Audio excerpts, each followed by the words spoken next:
च्या वतीनं महाराष्ट्राच्या संपूर्ण कानाकोपऱ्यामध्ये प्रत्येक जिल्ह्यामध्ये जिल्हाधिकारी कार्यालयासमोर बाकीच्या संघटना करो किंवा न करो, परंतु शिक्षक समिती सदैव मैदानात असते आणि म्हणूनच आपलं ब्रीदवाक्य ठरलेलं आहे, कामाची गती शिक्षक समिती.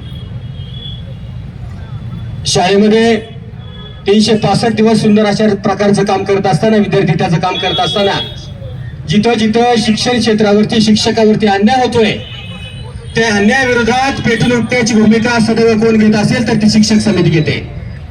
आणि म्हणून गेल्या 15 तारखेच्या वेळेला जेव्हा या महाराष्ट्र शासनाच्या वतीनं, इथल्या शिक्षण विभागाच्या वतीनं इथल्या वाड्या वस्तीवरील शिक्षकांचं भविष्य काळातलं भविष्य अंधारकय करण्याचा निर्णय घेण्यात आला.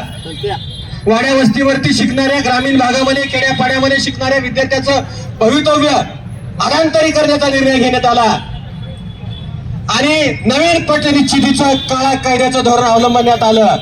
त्या विरोधात सर्वात अगोदर आंदोलनाची भूमिका जर कोणी घेतली असेल तर ती महाराष्ट्राच्या शिक्षक समितीने घेतलेली आहे. म्हणून गेल्या कित्येक वर्षाचा आपला इतिहास आहे. जे जे प्रश्न महाराष्ट्राच्या ऐरणीवरती येतात त्या प्रश्नाला सर्वात प्रथम अगोदर जर वाचा फोडण्याचं काम करत असेल तर ती महाराष्ट्र शिक्षक समिती करत असते. आज कित्येक प्रश्न टांगते पडलेले आहेत, त्या प्रश्नाला बगल देऊन नवीन नवीन प्रश्न निर्माण केले जात आहेत. शिक्षण सेवक नावाचा काळा कायदा ज्या केली करण्यात आला त्या काळापासून आम्ही आंदोलन करतोय. जुनी पेन्शन ही आमच्या हक्काची मागणी आहे, त्यासाठी विविध प्रकारचे आंदोलन आम्ही शिक्षक समितीच्या माध्यमातून करतोय. आणि मग हे करत असताना ऑनलाईनच्या कामाचा भला मोठा रपाट आमच्या पाठीमागे लावलेला आहे. सकाळी बेल वाजल्यानंतर लगेच साहेबांचा फोन येतो, अर्जंट माहिती आहे, अत्यंत तातडीची माहिती आहे, ऑनलाईनची माहिती व्हॉट्सअपवरती लगेच पाठवा. म्हणजे विद्यार्थी वाऱ्यावर सोडायचे आणि दुसरी माहितीच गोळा करत बसायची. म्हणजे शिक्षणाचं देणं घेणं प्रशासनाला पडलेलं नाही, अशा प्रकारची दुरावस्था महाराष्ट्राची होऊन बसलेली आहे. म्हणजे लेकरांना तांदूळ द्या, खिचडी द्या, खिचडीमध्ये व्यवस्थित अशा प्रकारचा जिरे आहे का बघा, मोहरी आहे का बघा, गॅस संपलाय का बघा, अनुदान नीट वाटलंय का बघा, अनुदान आलंय का बघा, टाचणी शाळेत आहे का नाही बघा. शाळेचा सगळा संसार करता करता घरचा संसार आमच्या शिक्षकांचा विसरून चाललाय की काय, अशी परिस्थिती निर्माण होत आहे.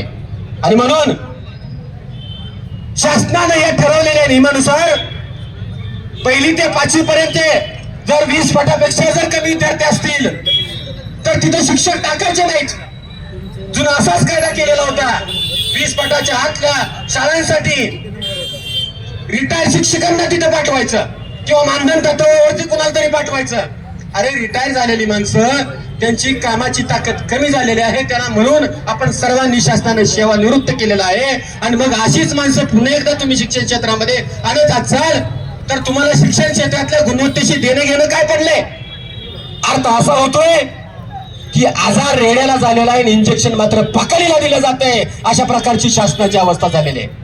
आणि म्हणून 6वी ते 8वीच्या विद्यार्थ्यांना 35 विद्यार्थी असले की 3 शिक्षक दिले जायचे.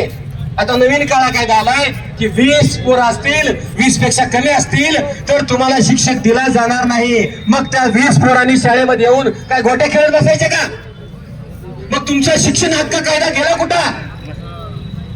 शाळाबाह्य विद्यार्थ्याची नोंदणी करा, त्याला प्रत्येकाला शिक्षण द्या, तुमचा कायदा सांगतो. शिक्षण हक्क कायद्यानुसार प्रत्येकाला शिक्षण मिळालं पाहिजे हे प्रशासन सांगतंय.